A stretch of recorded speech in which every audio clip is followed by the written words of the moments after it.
कि नवाब वह होता है जिसके पास कोई मुल्क हो। नवाब वह होता है जिसके पास कोई मुल्क हो। हमारे पास मुल्क का अपने लिए यह नाम घमंड पूर्ण है। इस नवाबी से प्रेम बहुत अच्छा लगता है, यानी प्रेमचंद यह नाम मुझे बहुत ही अच्छा लगता है इस नवाबी से। इस प्रकार के प्रेमचंद अपने नाम की व्याख्या कर रहे थे। मित्रों, प्रेमचंद जो साहित्य के विषय में अपनी बात रखते हैं, वो कहते हैं कि साहित्य हमें स्वाधीन और स्वाभाविक बनाता है। स्वाधीन और स्वाभाविक, ये दो शब्द बहुत ही महत्वपूर्ण है। यदि आप महसूस कर रहे होंगे कि हम स्वाधीन हैं, आप गलतफहमी में हैं। अगर मैं महसूस करता हूं कि मैं स्वाधीन हूं, मैं भी गलतफहमी में हूं। और रिसर्च स्कॉलर्स तो निश्चित ही रूप से स्वाधीन नहीं हुआ।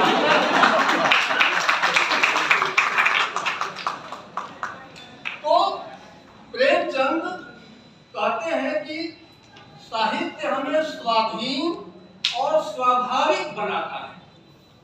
हम अपनी स्वाधीनता पर सवाल तो खड़ा कर ही सकते हैं, करते ही हैं, लेकिन अपने स्वाभाविक होने पर भी हम संदेह कर सकते हैं, क्योंकि हम अपने स्वभाव में नहीं रहते हैं। हम बराबर देखते रहते हैं कि हमारे बॉस का क्या स्वभाव है, उस स्वभाव के अनुसार हम अपने को परिवर्तित करते हैं। उसका स्वभाव जब तक हमारे स्वभाव से नहीं मिलेगा, तब तक हमारा गुजारा संभव नहीं है। इसलिए आप एक निरीक्षण कीजिए, आत्मनिरीक्षण की ये बात है कि हम कितने स्वाधीन हैं अपने जीवन में, और अपने जीवन में हम कितने स्वाभाविक हैं।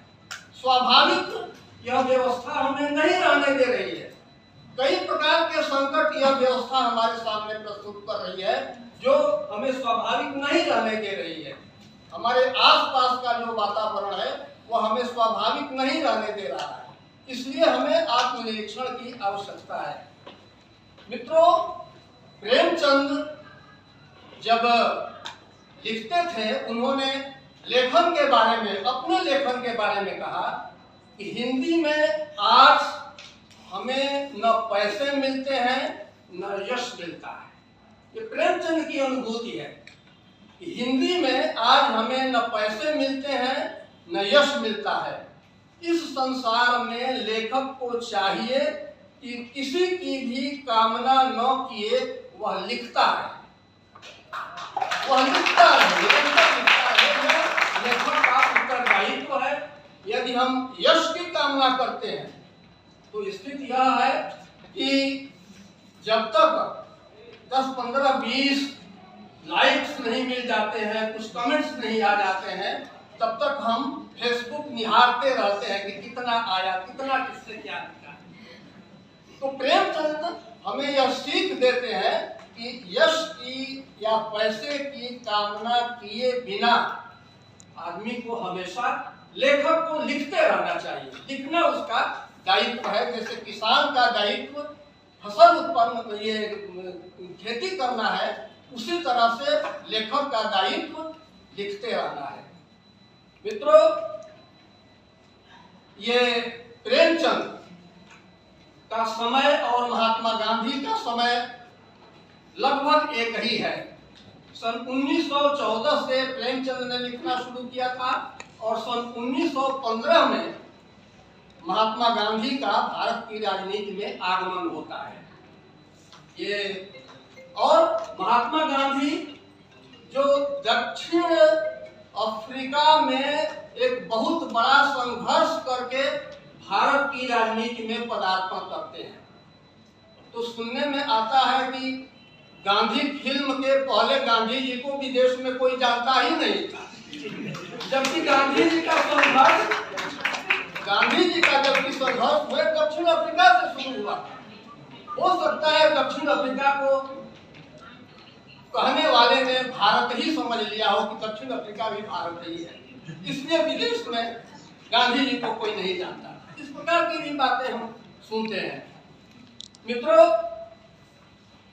तो गांधी जी की राजनीति और प्रेमचंद का लेखन दोनों का समय लगभग एक ही है, और प्रेमचंद का जो समय है वह प्रथम विश्व युद्ध तथा भारतीय स्वतंत्रता संग्राम, ये दोनों साथ साथ शुरू होते हैं, और प्रेमचंद का लेखन भी इसी के साथ शुरू होता है। मैं जो कुछ भी आपके सामने रख रहा हूं, ये आप भ्रम मत पालिए कि मैं कुछ मौलिक आपको दे रहा हूं।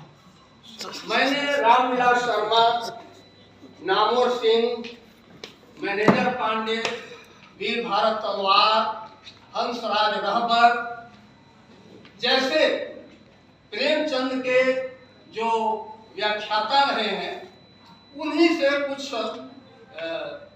बातें लेकर आप लोगों तक संप्रेषित कर रहा हूं। इसलिए मौलिकता का भ्रम मुझे तो कभी रहा ही नहीं, आप लोगों को भी नहीं होना चाहिए।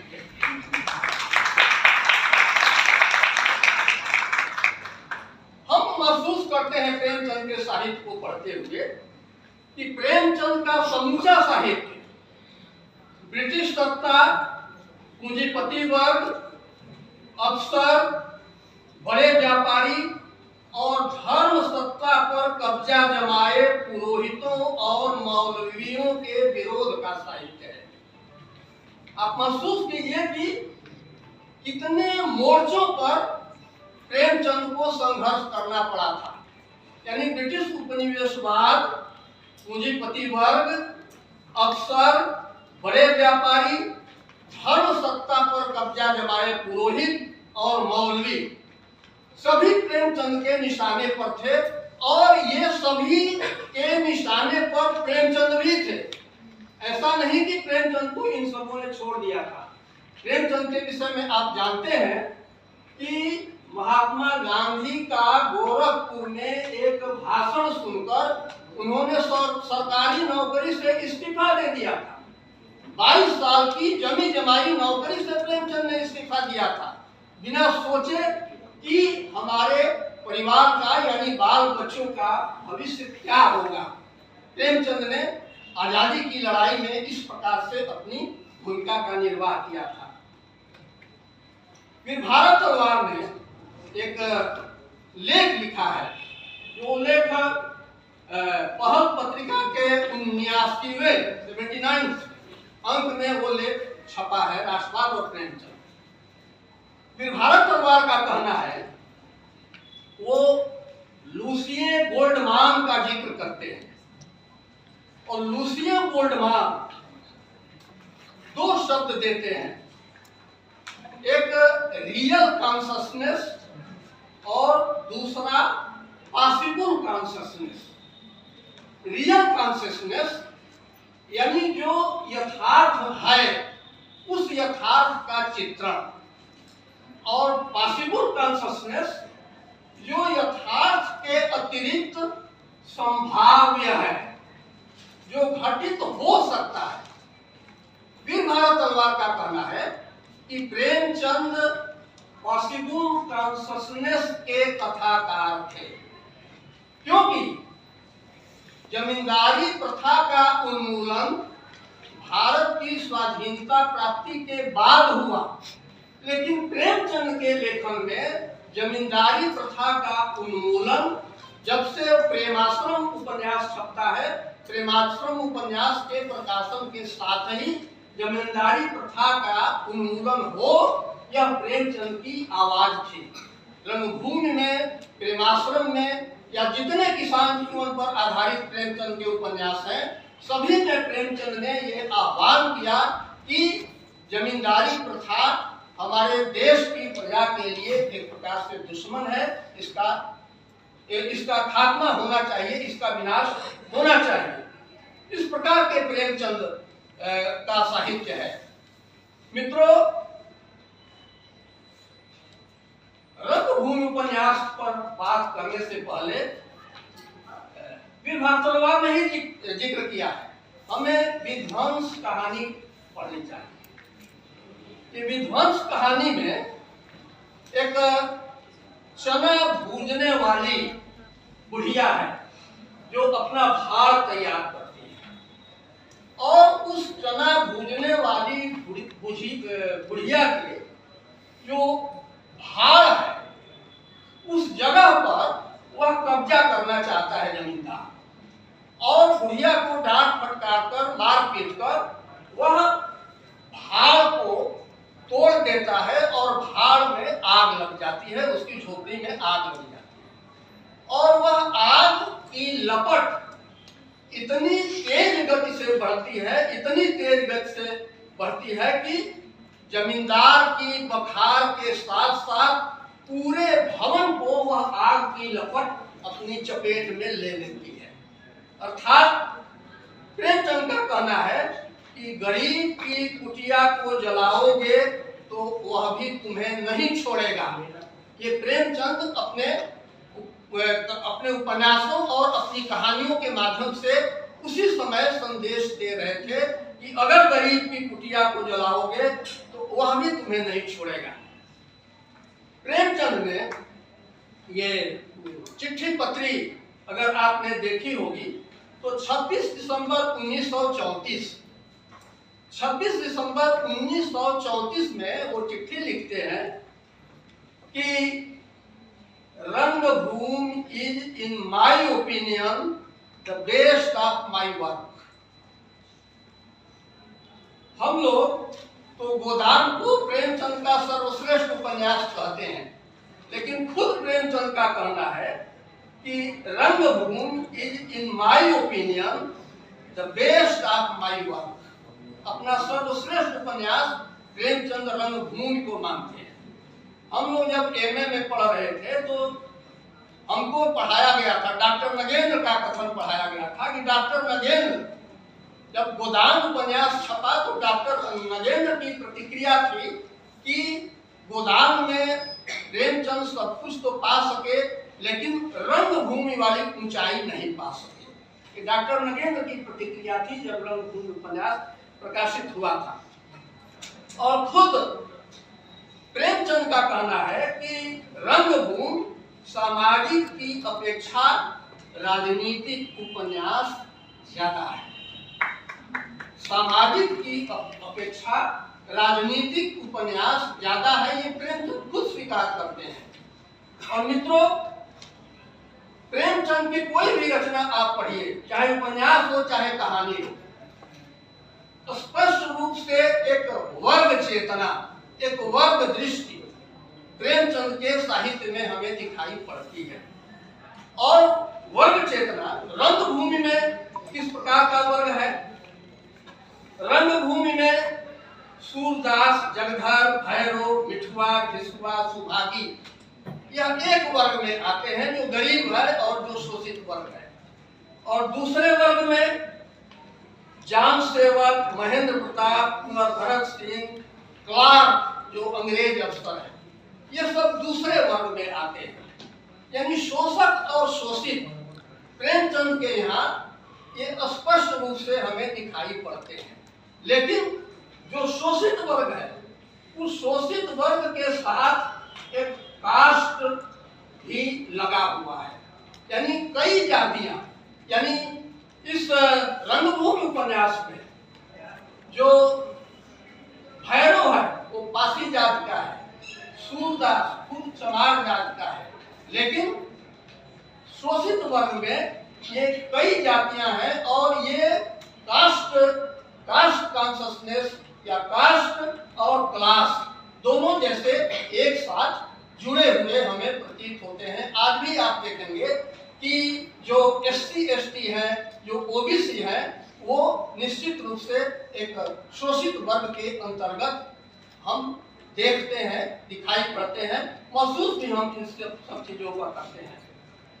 प्रेमचंद का स्पष्ट रूप से पक्ष है शोषित वर्ग का, यानी सूरदास, जगधर, भैरव, मिठुआ, घिसुआ, सुभागी, यह एक वर्ग है जो प्रेमचंद का वर्ग है। प्रेमचंद कहते हैं कि लेकिन इस शोषित वर्ग में भी कुछ तो व्यवस्था की साजिश के तहत और कुछ अशिक्षा के कारण आपस में बंटवारा है।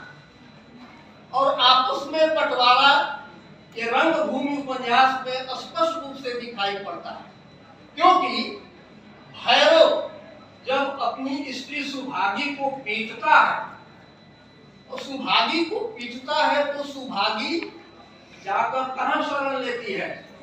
सूरदास की झोपड़ी में शरण लेती है। और सूरदास की झोपड़ी में शरण लेती है तो सूरदास पर उसी की बिरादरी या उसी की बिरादरी के आसपास के जो शोषित लोग हैं सूरदास पर लांछन भी लगाते हैं।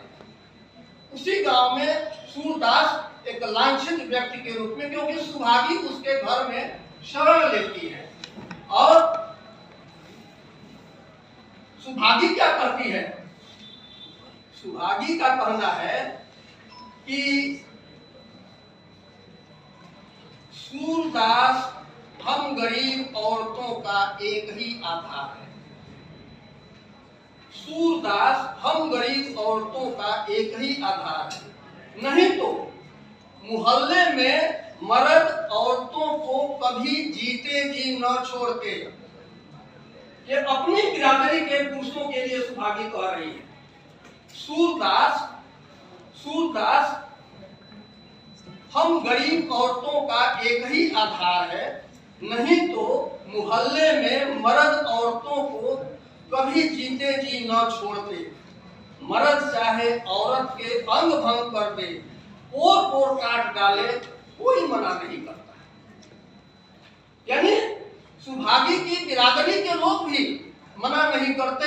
यानी स्त्री और पुरुष, जिसे आप ये मर्दवादी सत्ता कहते हैं, जिसे आप पितृसत्ता का नाम देते हैं, उस पितृसत्ता या मर्दवादी सत्ता को अगर देखना हो तो सुभागी के इस वक्तव्य में देखा जा सकता है। लेकिन वही सूरदास के यहाँ जो सुभागी शरण लेती है, भैरव क्या कहता है? उसकी क्या प्रतिक्रिया है? भैरव कहता है कि वो जगह से उसकी बातचीत हो रही है।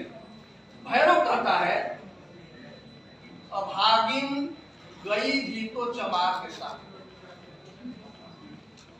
अभागिन गई भी तो चमार के साथ गई। जात पात में, देखने सुनने में, धन दौलत में मुझसे बढ़कर होता तो मुझे इतना रंज न होता। ये सुभागी कहती है। जात पात में, देखने सुनने में, धन दौलत में मुझसे बढ़कर होता तो मुझे इतना रंज न होता।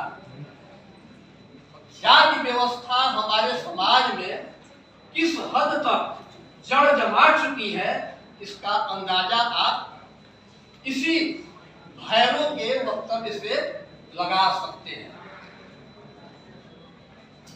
और सूरदास पर जो लांछन लगता है,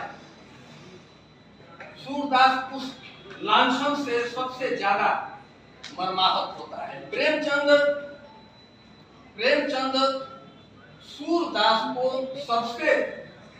सबसे चरित्रवान, सबसे दृढ़ और सबसे साहसी नायक के रूप में रंगभूमि उपन्यास में प्रस्तुत करते हैं। सबसे दृढ़, सबसे साहसी और सबसे चरित्रवान। और जब उसके अपने लोग उस पर लांछन लगाने लगते हैं तो सूरदास कहता है कि जब तुम अपने होकर इस प्रकार की बात कह रहे हो तो मैं अब किसके सामने मुंह दिखाऊंगा? मेरी इच्छा होती है कि अपने ही चेहरे पर मैं काली पोत लूं। ये सूरदास का आत्मनिरीक्षण है। सूरदास अपने बारे में ये समीक्षा करता है।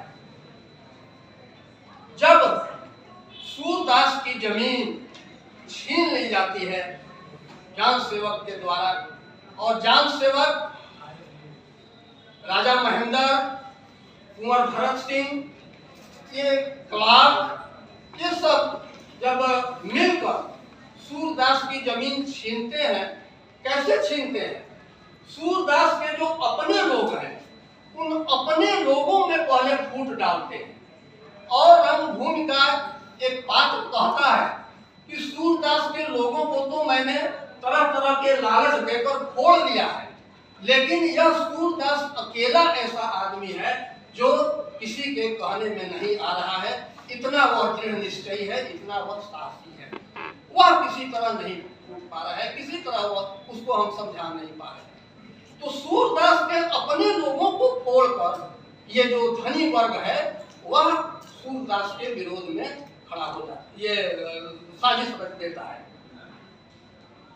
ये मिठुआ वाली बात तो वशिष्ठ जी ने कही ही कि लाख बार अगर झोपड़ी जलाएंगे तो हम लाख बार बनाएंगे। बहुत हर रंगभूमि पर बोलने वाला वक्ता जो है इस बात को कहता है और बहुत जोरदार है प्रेमचंद का ये संवाद।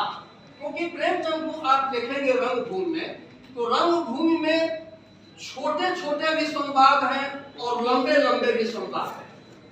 जहां प्रेमचंद को अपनी राजनीति के विषय में कहना होता है, अपने सिद्धांत के बारे में कहना होता है, वहां वो लंबे लंबे संवाद देते हैं। लेकिन जहां व्यावहारिक बातें कहनी होती हैं वहां वे छोटे छोटे संवाद देते हैं। मैं एक दूसरे संवाद पर आप लोगों का ध्यान खींचना चाहता हूं और वह संवाद है मिठू और घिसू का। घिसुआ मिठुआ ये नाम आता है प्रेमचंद, ये प्रेमचंद के रंगभूमि में। घिसुआ मिठुआ ये दोनों खेल खेलते हैं, जैसे बच्चे खेला करते हैं, वो बच्चों का खेल है। और उस खेल में मिठू हार जाता है और हारने के बाद वह रोने लगता है। और जब मिठू रोने लगता है तो उसका दोस्त घिसू उसको समझाता है, समझाते हुए उसे उसके घर तक पहुंचाता है। यह तो खेल था, खेल में यह हार जीत नहीं होती है। आज मैं जीता हूं, कल तुम जीत जाओगे। खेल में हार जीत होती रहती है, तुम तो रो क्यों रहे हो? खेल में रोया नहीं जाता। और यह बात किस समय होती है घिसू और मिठू? यह बात उस समय होती है जब सूरदास अकेले अपने उस जले हुए झोपड़े के पास बैठा हुआ है और रो रहा है। सूरदास रो रहा है क्योंकि उसकी झोपड़ी जला दी गई है, घरों में ही उसकी झोपड़ी जलाई, उसके वर्ग के आदमी ने ही उसकी झोपड़ी जलाई। और झोपड़ी जब जल गई है, झोपड़ी की राख के पास बैठकर वह सूरदास विलाप कर रहा है, रो रहा है। और जैसे घिसू की बात सुनता है कि यह खेल है, खेल में हार जीत होती रहती है, यह तुम्हें रोना नहीं चाहिए। इस न रोने की बात को जब सूरदास सुनता है, जैसे उसके मतलब कि ज्ञान का दरवाजा जो है, जैसे यानी समाज को, संसार को किस दृष्टि से देखना चाहिए, संघर्ष को किस दृष्टि से देखना चाहिए, संघर्ष को देखने की जैसे सूरदास को दृष्टि मिल जाती है। यानी छोटे छोटे बच्चे भी किस तरह हमारे ज्ञान में वृद्धि करते हैं, प्रेमचंद यह दिखाना चाहते हैं। और यह सूरदास, फिर यह सूरदास जो है यह सीख कर कहता है कि यह रंगभूमि है और इस रंगभूमि में शोषित और शोषक, राजा और प्रजा का यह खेल चलता रहता है। आगे भी यह चलता रहेगा खेल। लेकिन इस खेल में आज हम हारेंगे, हम रोएंगे नहीं। हो सकता है कि कल हम जीतेंगे और लड़ते रहेंगे तो निश्चित रूप से इस लड़ाई में हमारी किसी न किसी दिन जीत होगी। और जिस तरह से घिसू और मिठू की बात सूरदास को प्रभावित करती है, जो राख की भेड़ी है उस राख की ढेरी को एक वो मुट्ठी में लेता है और उड़ा देता है, जैसे विजय का गर्व उसे महसूस हो रहा हो। इस प्रकार से तो अशोक जी का चित्र मिल गया है। अभी तो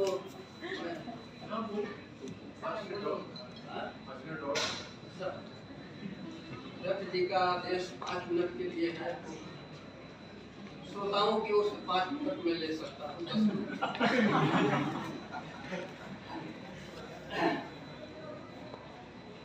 ये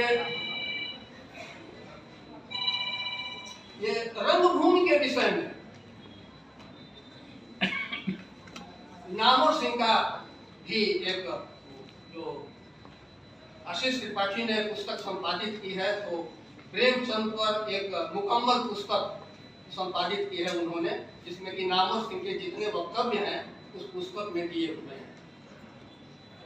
नामवर जी कहते हैं कि सूरदास द्वारा फैक्ट्री निर्माण का विरोध औद्योगिकरण के विरुद्ध प्राचीन ग्रामीण अर्थव्यवस्था की हिमायत है। यह बहुत बड़ा सवाल है कि आप विकास चाहते हैं, औद्योगिकरण चाहते हैं, और जब औद्योगिकरण को पसंद करेंगे तो प्राचीन ग्रामीण अर्थव्यवस्था को थोड़ा स्थगित करना पड़ेगा, उसको थोड़ा भूलना पड़ेगा। तो नामवर जी का कहना है कि सूरदास द्वारा फैक्ट्री निर्माण का विरोध औद्योगिकरण के विरुद्ध प्राचीन ग्रामीण अर्थव्यवस्था की हिमायत है। इस प्रकार रंगभूमि गांधी जी के हिंद स्वराज का कथात्मक रूपांतर है। इस प्रकार रंगभूमि गांधी जी के हिंद स्वराज का कथात्मक रूपांतर है। सूरदास की जमीन छीन जाती है, फैक्ट्री खुल जाती है, सूरदास हार जाता है और अंत में मर जाता है। लेकिन रंगभूमि सामंतवाद से पूंजीवाद में संक्रमण की कथा नहीं, बल्कि ब्रिटिश सत्ता के दमन की त्रासदी है। ब्रिटिश सत्ता के दमन की त्रासदी है, जिसमें 5 बीघे जमीन के लिए सूरदास का, ये नामवर जी शब्दावली कहते हैं, हीरोइक विरोध।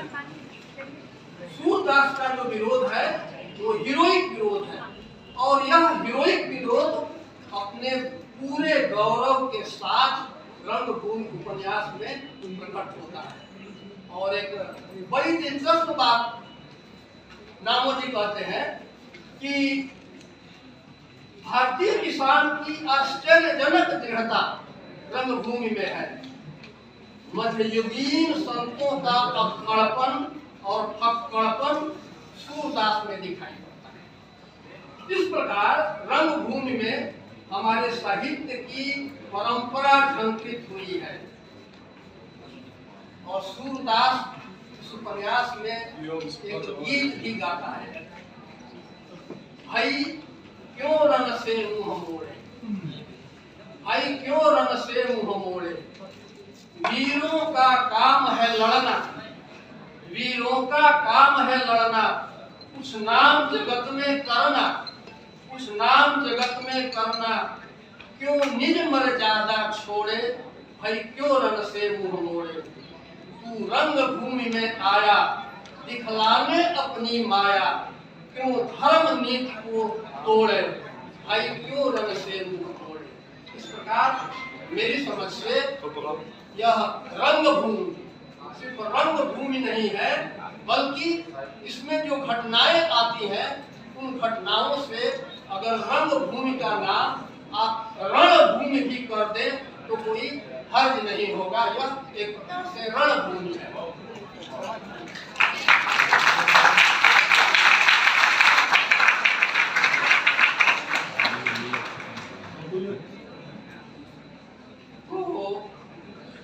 आप लोगों की कहानियां भी कह रही हैं,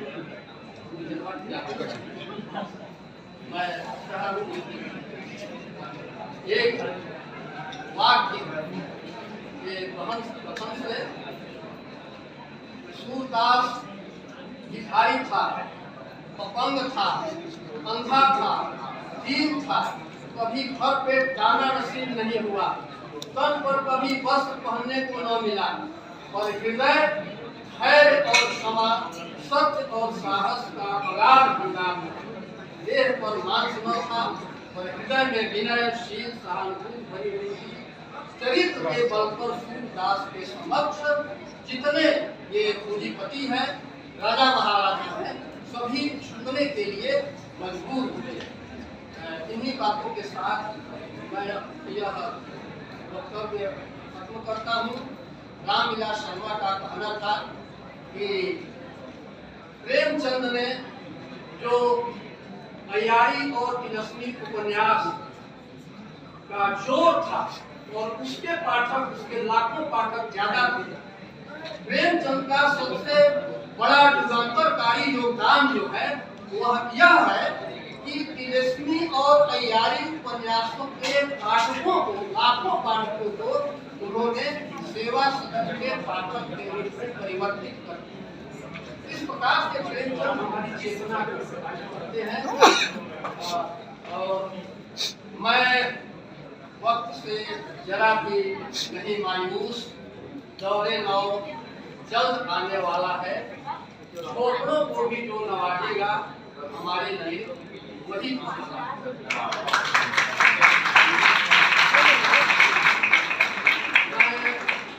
विशेष रूप से वशिष्ठ द्विवेदी को धन्यवाद देता हूँ अध्यक्ष के रूप में, और आप लोगों के सहयोग के साथ उन्होंने कल मुझे फोन किया कि आपको एक वक्तव्य देना है। कल ही फोन आया, मुझे लगा कि ये तत्काल टिकट का जमाना है, इसलिए ये अनुरोध है स्वीकार कर लेना चाहिए। इन्हीं बातों के साथ आप सबको हृदय से आभार ज्ञापन करते हैं।